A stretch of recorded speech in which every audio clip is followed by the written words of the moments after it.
Penggunaan intranet oleh staf rendah dan tidak berkembang. 2. Sebagian besar konten sudah ketinggalan zaman, tidak lengkap atau akurat. 3. Tampilan intranet sangat tidak konsisten, terutama di seluruh bagian yang dikelola oleh kelompok yang berbeda. Hampir semua informasi di intranet adalah bahan referensi, bukan berita atau update terkini. 5. Sebagian besar bagian intranet digunakan semata-mata untuk mempublikasi keberadaan kelompok bisnis dalam organisasi.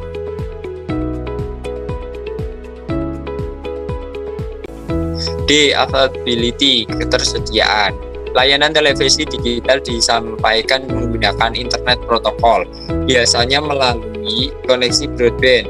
IPTV dapat dialirkan untuk dilihat secara real time atau diunduh sebelum diputar. IPTV juga digunakan untuk mengirimkan saluran standar yang tersedia di satelit.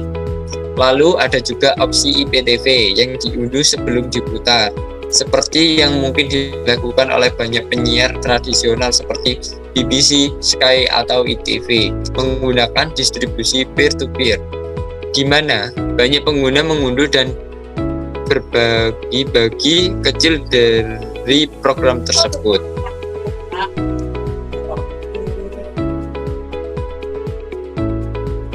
Widget, rencana atau tombol yang dimasukkan ke dalam situs atau ruang jaringan sosial oleh pemiliknya dengan konten atau layanan yang jasanya disajikan dari situs lain, menjadikan widget sebagai aplikasi perangkat lunak. Mini atau layanan web secara efektif, konten dapat diperbarui secara real time karena widget berinteraksi dengan server setiap kali dimuat. Selanjutnya, satukan data. Yang pertama, yang kedua standar web statik, yang ketiga mikroformat.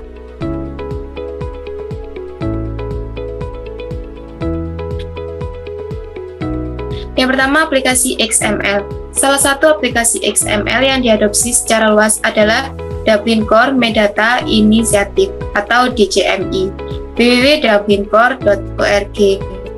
Disebut demikian sejak kelompok pengarah pertama kali bertemu di Dublin, Ohio pada tahun 1995. Bagian penting dari inisiatif ini adalah dalam mendefinisikan metode standar referensi dokumen, web, dan sumber daya media lainnya.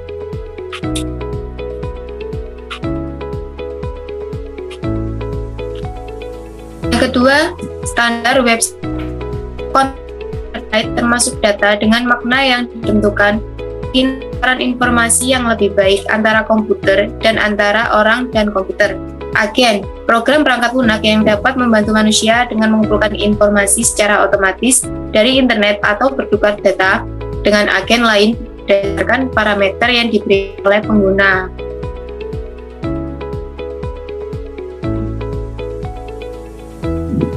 Yang ketiga, mikroformat.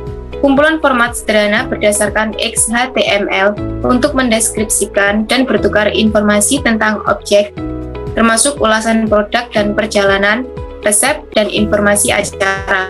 Mikroformat adalah contoh praktis bagaimana web semantik akan berkembang.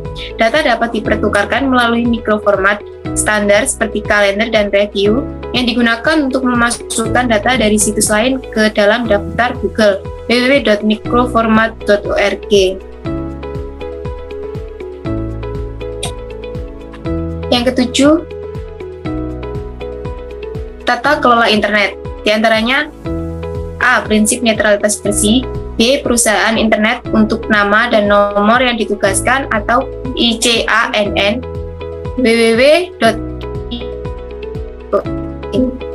C. The SOC.org. D. The Internet IETF www.ietf.org. E. Telecommunication Information Networking Arsitektur Konsortium TINA. C. www.tinaj.org. F. Perangkat lunak sumber terbuka.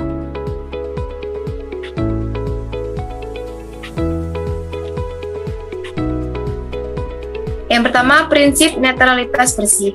Prinsip akses yang sama ke berbagai layanan internet oleh penyedia layanan telekomunikasi. Netralitas bersih atau jaringan didasarkan pada cara organik di mana internet tumbuh selama tahun 1980-an dan 1990-an. Konteks paling umum untuk netralitas bersih adalah keinginan beberapa perusahaan telekomunikasi dan ISPs untuk menawarkan akses berjenjang ke layanan internet.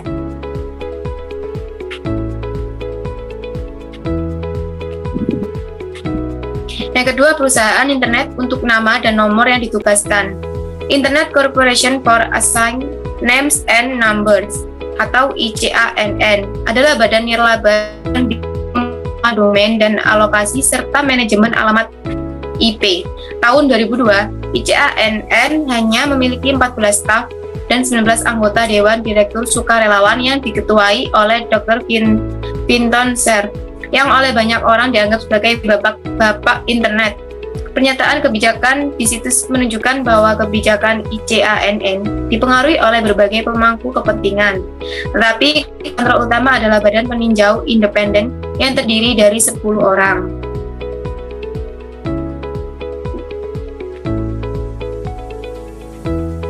Yang ketiga, The Internet Society, ISOC,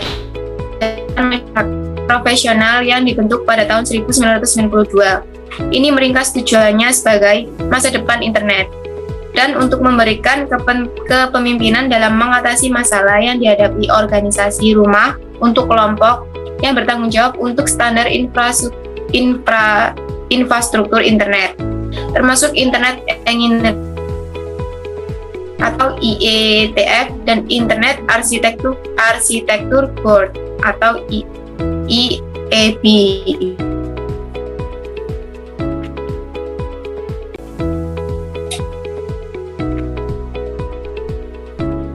Yang keempat, The Internet Forum. Ini adalah satu badan teknisi utama. Ini adalah komunitas internasional perancang jaringan, operator, vendor, dan pengembangan arsitektur internet dan protokol trans-IP. Subkelompok yang signifikan adalah Dewan Internet ISOC dengan dan kelompok pengamat teknisi internet yang bertanggung jawab kegiatan dan proses standar internet.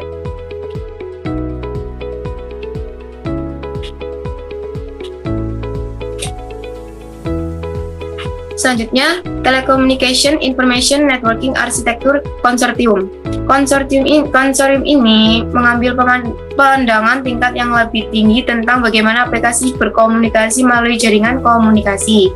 Dalam istilahnya, tujuan dari prinsip-prinsip ini adalah untuk memastikan interoperabilitas, portabilitas, dan penggunaan kembali komponen perangkat lunak dan kemandirian dari teknologi tertentu, dan untuk berbagi beban dalam menciptakan dan mengelola sistem yang kompleks di antara pemangku kepentingan bisnis yang berbeda, seperti konsumen, penyedia layanan, dan penyedia konektivitas.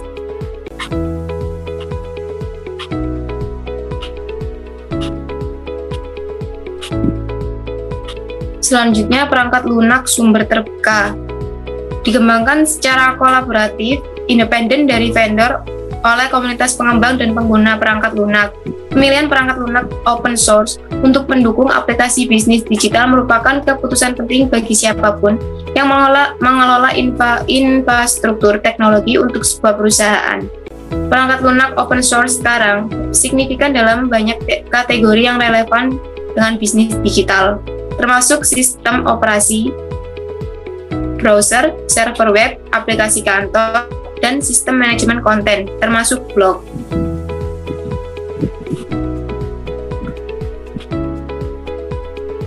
Sekian presentasi dari kelompok kami.